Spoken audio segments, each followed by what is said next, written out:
Good morning or afternoon or evening, everybody, depending on where you're watching this from. I'm going to read the big picture, 2 Corinthians. There's this stuff after every book.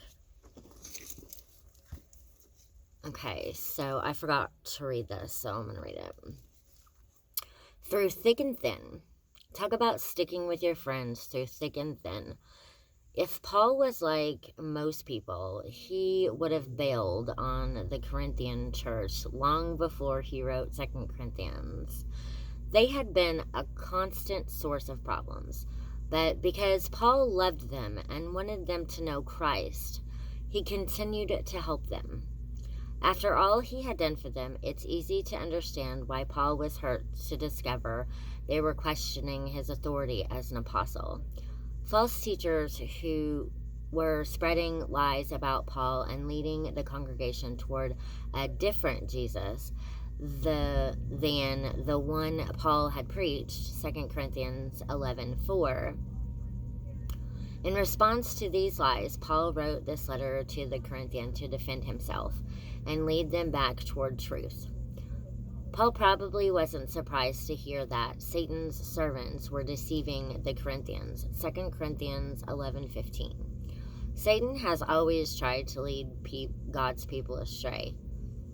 He tempted Adam and Eve at Genesis 3 and attempted to shake Job's faith by causing his world to crumble. Job 1 and 2.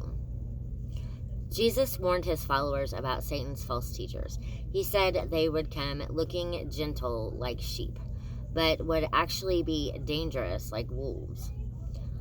Matthew 7:15. Satan continues to mislead God's followers today through the media, through other religions, and even through unbelieving friends and family. Just as Paul's letter helped set the Corinthians straight, we can be sure that God will use the same letter to teach us what it means to know Him and walk in truth.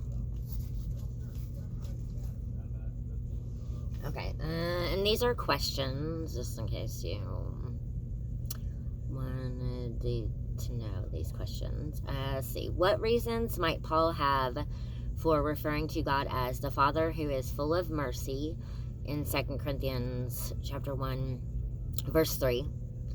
And with that, there's Ephesians chapter 1, verse 3, 1 Peter chapter 1, verse 3.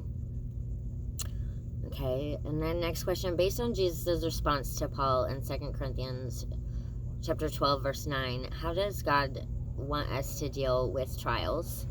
Proverbs chapter 3, verse 5, Philippians chapter 4,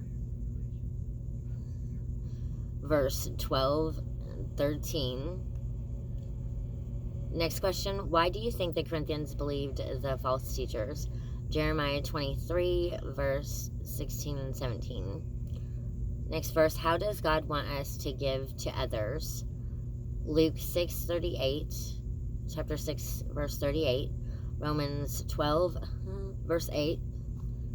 Next verse. How can you avoid being misled by false teachers and remain grounded in the truth?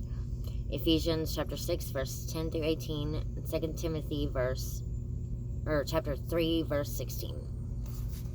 Okay. That's all for this video. Thank you for watching.